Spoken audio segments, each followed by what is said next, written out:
Neste exato momento, milhões de pessoas no mundo estão praticando o estoicismo, assim como Zenão fazia em Atenas, assim como Sêneca fazia em Roma. Os mesmos ensinamentos, as mesmas virtudes estão sendo aplicadas há 2000 anos por pessoas que sim, passam por dificuldade na sua vida, mas que também querem trazer paz no seu dia a dia. Por que não profissionais de saúde também? Por que não nós que passamos por tantas frustrações, convivemos com morte, por tantos conflitos?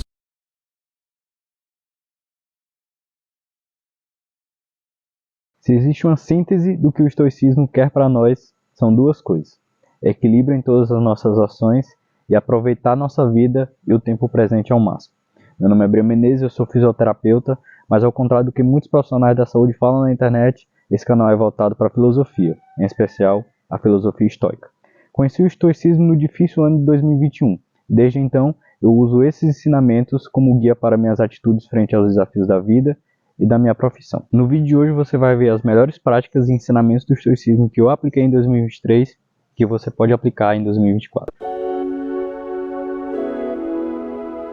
Quando a gente pensa em coragem, o que pode vir na nossa mente é um bombeiro entrando numa casa em chamas ou um policial atendendo uma ocorrência. Mas a gente também precisa pensar na coragem moral, que é essa que a gente pode aplicar no nosso dia a dia. Coragem de lutar pelo que acredita, de fazer o que é certo, de buscar os seus princípios, de falar a verdade mesmo quando é difícil. Florence Nightingale desafiou seus pais e toda a sociedade britânica para que ela pudesse seguir com o propósito de cuidar das pessoas. Ela não só se tornou um ícone da Inglaterra, como revolucionou a enfermagem e instituiu as bases de como a profissão é aplicada hoje. Imagine se ela tivesse aceitado o que era imposto a ela, que era se casar, ter filhos e ir a bailes, assistir aulas de francês e de piano. Provavelmente a gente nunca iria ter a enfermagem como ela é hoje. Imagine se Li Wei-Lang não tivesse alertado sobre as infecções de coronavírus que estavam acontecendo de uma forma muito estranha. Wei-Lang chegou a ser intimado pela polícia para dar explicações e foi desmentido pelo governo chinês. O resto a gente já sabe o que aconteceu.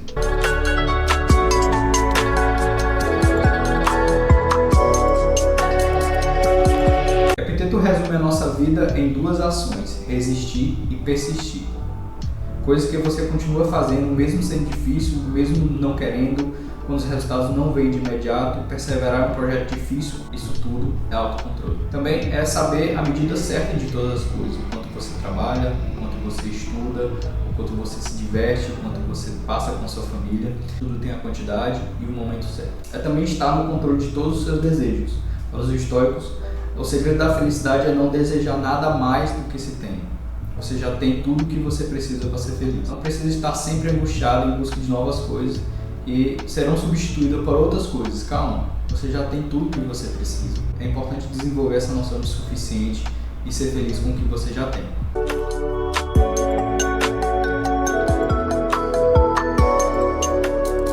Recentemente uma colega de trabalho veio me perguntar se eu fazia a mesma coisa todos os dias. E eu disse que sim, não todos os dias a mesma coisa, mas os meus dias eram muito parecidos. Monotonia, de forma alguma. Eu acredito que criar bons hábitos é a receita para a paz e para a liberdade. Assim como Sêneca fala, uma vida sem padrão ela é totalmente errática. A história de fazer o que quer na hora que quer é a receita para o caos. Criar bons hábitos é o processo para a construção de um dia feliz. Muitas pessoas não percebem isso, apesar de parecer um pouco óbvio. A nossa vida é feita de dias, correto? Então eu preciso que o meu dia seja especial para que eu tenha uma boa vida. Como o Epiteto fala, se você quer ser bom, faça boas escolhas. É como se o meu dia representasse tudo que eu acho importante para mim. Então eu tenho tempo para ler, eu tenho tempo para produzir o meu diário, eu tenho tempo para fazer exercícios, para ficar com minha família, para trabalhar. No momento é isso que eu acho importante para mim. Então, definindo o que é importante para cada um de nós, a gente só precisa criar o hábito de repetir isso dia após dia. O problema é que muitas pessoas têm medo de fazer as coisas rotineiramente, elas possam ter uma vida entediante. Mas o problema não é esse. O problema muitas vezes é porque o que nós fazemos ele está totalmente desconectado do que a gente realmente quer ser. Ou seja, a gente quer ser mais produtivo, mas a gente passa o dia inteiro no telefone. A gente quer construir bons relacionamentos familiares, mas a gente continua aceitando mais e mais escala. A vida de uma pessoa dessa forma se torna altamente desgastante, porque está totalmente descaracterizado do que ela realmente acredita ser o correto para ela. O que aborrece você? Quais eventos ou pessoas do dia a dia mais o aborrece? Quanto tempo você gasta para relevar tudo isso? Não há uma situação em que a raiva fez você tomar melhores decisões.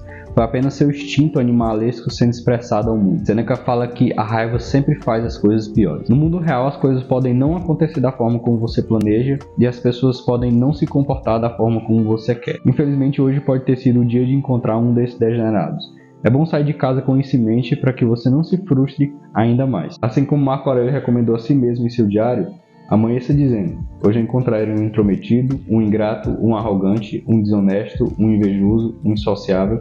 Eles fazem isso pois não conhecem a diferença entre o bem e o mal. A boa notícia é que, apesar de não termos controle sobre os eventos externos, os nossos impulsos e nossas ações são totalmente controláveis. Esse é o tipo de força que um bom estoico deve desenvolver.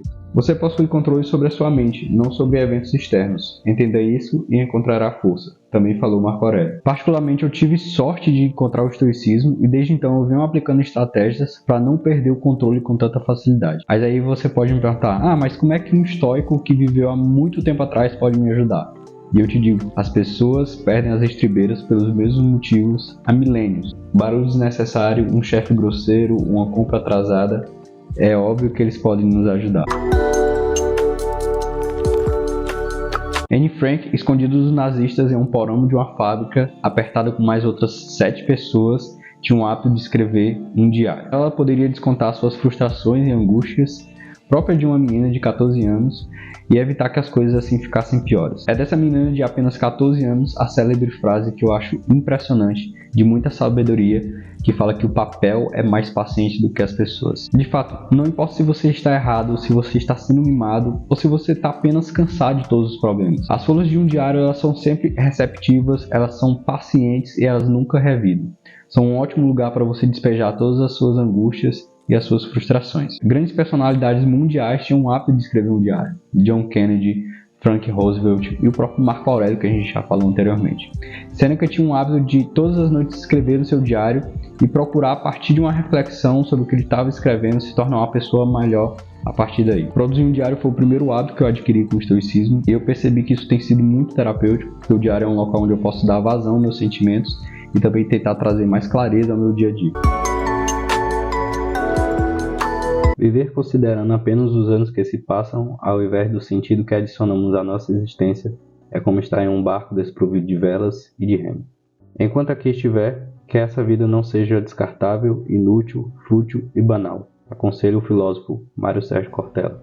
Enquanto se vai vivendo, pergunta-se qual a intenção, qual a finalidade e qual o propósito.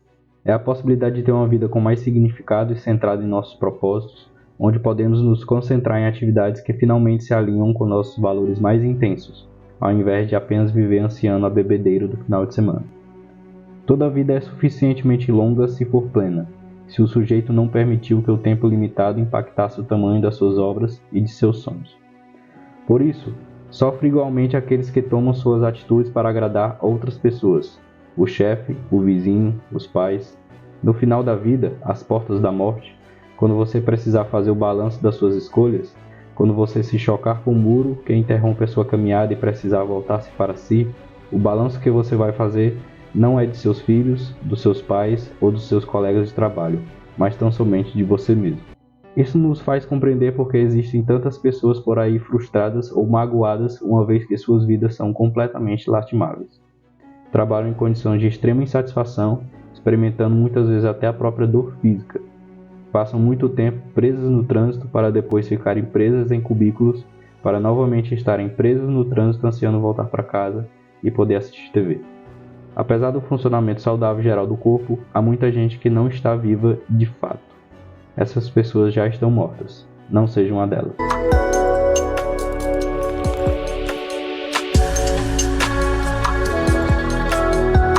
Meditar sobre a morte não é de forma alguma uma ação mórbida. Ela, na verdade, nos ensina que é dar valor ao nosso tempo. Porque, na verdade, o tempo é nosso bem mais precioso. Você pode conseguir mais dinheiro, você pode conseguir mais saúde, você pode ter outras oportunidades. Mas o seu presente, você não vai ter ele novamente. Não só o seu tempo, mas também o tempo das pessoas que nós amamos. Lembre-se do que Marco Aurélio falou.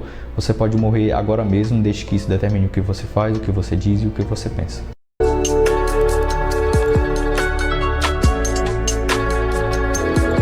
Nós somos o resultado a longo prazo dos nossos atos. A nossa saúde é o resultado a longo prazo dos nossos hábitos de praticar exercício e de comer de forma equilibrada. A nossa vida financeira é o resultado a longo prazo dos nossos hábitos financeiros e etc, e etc. Focamos antes na linha de chegada do que no processo que nos leva até ela. Isso faz com que muitas vezes nossos hábitos estejam totalmente desconectados do que realmente queremos ser. Uma pessoa que quer perder 5 quilos, primeiro precisa se identificar como uma pessoa que come bem e faz exercícios, senão ela não vai conseguir seu objetivo. Uma pessoa que quer passar mais tempo com a família deve estar acostumada a usar menos as redes sociais ou maratonar Netflix. Dessa forma, fica mais fácil construir hábitos que estão alinhados com a nossa identidade. O que eu particularmente acho mais difícil, porque as pessoas têm essa dificuldade de cultivar e desenvolver suas próprias identidades e preferem ser aceitas ou não serem julgadas pelas pessoas que elas se relacionam. Mas se você quer progredir, se você quer melhorar, a sua identidade interna precisa estar alinhada com o que você realmente deseja ser. Ana Cláudia Quintana Arantes, no livro A Morte é um Dia que Vale a Pena Viver, fala que aquele que pensa e sente diferente do que diz e faz é um ser em desintegração. É por isso que criar hábitos se torna muito difícil para algumas pessoas, e a gente precisa pensar que praticar um hábito é como se fosse um voto para aquela pessoa que a gente deseja ser. Muitas são as possibilidades de perder o controle no ambiente de trabalho. Vale a pena usar estratégias para que você evite esses conflitos e você possa enfrentar sua jornada de trabalho com mais serenidade. Afinal, você não vai encontrar uma situação em que a raiva o ajudou a tomar melhores decisões. A que mais indico é definir o que está sob seu controle e o que não está sob seu controle. Isso é o que dentro do estoicismo é chamado de dicotomia do controle. É um tema muito abordado na obra de Epicteto. Ele diz que uma das principais ações da nossa vida é justamente definir o que está sob nosso controle e o que não está sob nosso controle. De fato, no nosso mundo, controlamos apenas uma pequena parte do que nos acontece. A opinião e as atitudes de outras pessoas certamente não são uma delas. Quando algo nos frustra e ficamos aborrecidos, ainda assim podemos usar as adversidades como uma oportunidade para fortalecer nosso espírito, aumentando nossa calma, nossa paciência, nosso autocontrole. Não são as coisas que nos aborrecem, é o nosso julgamento sobre elas. Escolha como ver a situação. Dentro de todo obstáculo, existe sempre um caminho para nós.